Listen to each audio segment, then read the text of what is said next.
You go match snake, you go match scorpion, e no go do you anything. No be me yarn am o, who I be, which power na I get. Na Baba God na him yarn am say as children of God, you go match snake, you go match scorpion, e no go do you anything. Now on top this level, I take throw my hand, take welcome una for this ogbonge Sunday service. E sweet us for belle well say una show face. If na your own first time be this, wey you throw leg enter this church come worship Baba God, we wan yarn una say e sweet us for belle well. Una do well plus say Baba God go bless una well. I don tanda come balance well with tori announcement for my hand inside Praise Baptist TV. My name e never change, Samson Aderinto na im be my name. Abeg, if you get any tori announcement wey you wan arrange give church, sharparly arrange am enter church secretariat latest on Wednesday. If you wan sabi wetin dey shele for church, you fit download Telegram on top social media, make you join church group, make you for sabi wetin dey happen for inside church. Our programs wey we dey do every week na dem be this. Open Heaven Experience dey dey every Tuesday and na for 6:30 for early momo na im dem dey start. Bible study wey be the time wey dem dey check and balance wetin dey inside Bible, plus midweek service dey dey for Wednesday 6 o'clock for night na im dem dey start that one. Literacy class wey be the class wey dem dey teach people as dem dey read plus as dem dey write dey dey every Friday. No miss am o unto say 4 o'clock sharp for evening na im dem dey start. 1,000 naira money wey dem dey carry develop Agape Baptist Association. E good make we arrange our own go give church. Now on Friday, December 3, 2021 for 7 o'clock sharp for evening, na im dem go sit down do Ogun worship encounter and na for inside Idiaba wey dey for Abeokuta na im dem go do that one too. 11 December na im dem go sit down do 4th quarter Agape Baptist Association in session na for inside Zion Baptist Church wey dey for Ilogbo Road na im dem go do that one. Marriage jollificate don show face. Wetin Baba God don join together make anybody no put asunder. Na im be say make anybody no carry kurukere body go separate anything wey Baba God don join together. Now on top this level, I dey carry yarn una say dem go join Abisola Aboluwarin and Olaomo Abiodun for marriage as husband and wife for Saturday, December 18, 2021. 8 o'clock for morning sharp na im the wedding jollificate go start. Make we begin carry better things go give benevolence department. Benevolence department na the department wey dem for dey share things give people. Make we begin carry things go give them unto say Christmas and New Year e don show face. House fellowship leaders dem say make una carry una offering enter finance department. Mama Missionary Union aka WMU dem say na Friday, December 3, 2021 una go sit down do una vigil wey una dey do every year. If you wan register, pay 1,000 naira plus say you fit see Dickness Adebayo abi Mrs. Ogunshola for better informatoire. Now today after church don close, dem go sit down do church council meeting. People wey this matter rub for mind, make una gallant, make una ready.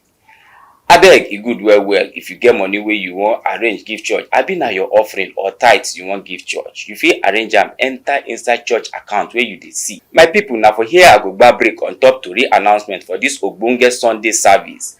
Before I carry my body comot on top the joke wey I carry sit down, make I sharparly yarn una say coronavirus still dey we country. Make we see say we dey follow all the laws wey government say make we dey follow, plus say make we see say we dey wash our hands with soap and water. Make story that touch make e for no happen. Our people dey yarn say cooperation na im dey make rice full pot. Make we cooperate, make this country for better.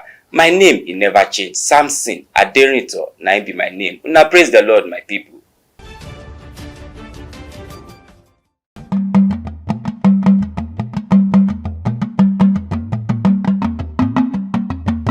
Ẹ máa yin Olúwa. Èmi ò máa yin Olúwa tinútinú mi. Nínú ìjọ àwọn ẹni dídúró ṣinṣin àti ní ìjọ ènìyàn. Iṣẹ́ Olúwa tóbi. Ìwákiri ni fún gbogbo àwọn tí ó ní ìfẹ́ rẹ̀ nínú. Iṣẹ́ rẹ̀ ní ọlá ohun ògo. Òdodo rẹ̀ sì dúró láéláé. Pẹ̀lú gbogbo ayọ̀ tí ń bẹ nínú mi ni mo kí wa káàbọ̀ sí ìsinmi ológo tòní.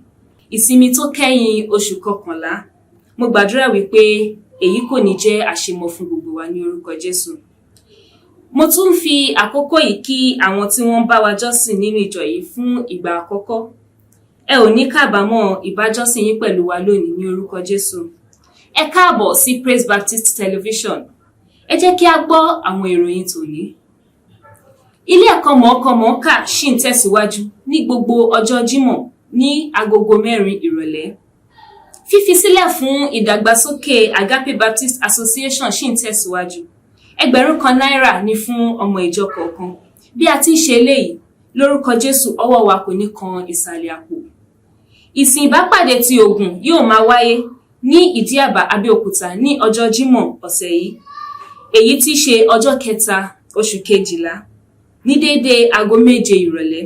Ọlọ́run á bá wa pàdé lórúkọ Jésù. Ìpàdé sáà kẹrin ti Agape Baptist Association yóò máa wáyé ní ọjọ́ 11 oṣù kejìlá ní Zion Baptist Church, Ilogbo Road. Ọkọ tí mo jọ aya tán o, alárinà ti fẹ́ yẹ̀bà.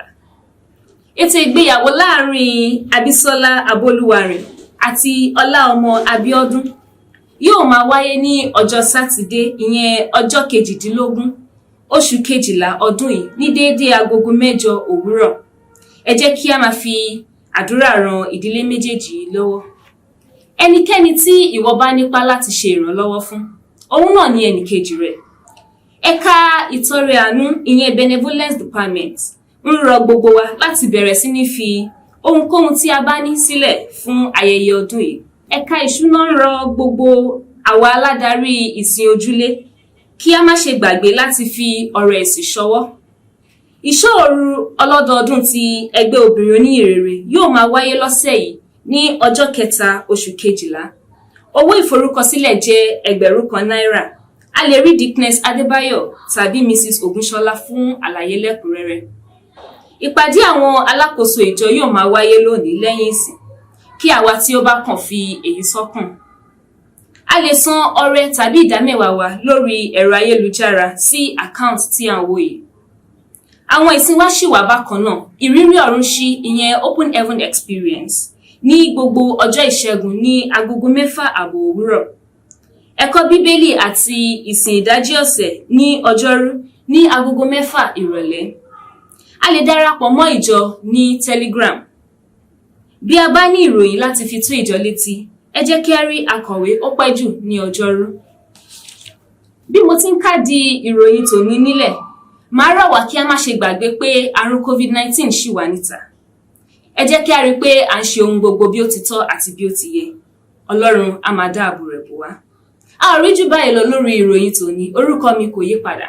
Èmi náà ni Ọlánìkẹ́ Àbákẹ́ Ọmọdòsùnmù. Títí tí a ó tún fi pàdé ní ọ̀sẹ̀ tó ń bọ̀, àlàáfíà Ọlọ́run á máa bá gbogbo wa gbé. Ire o.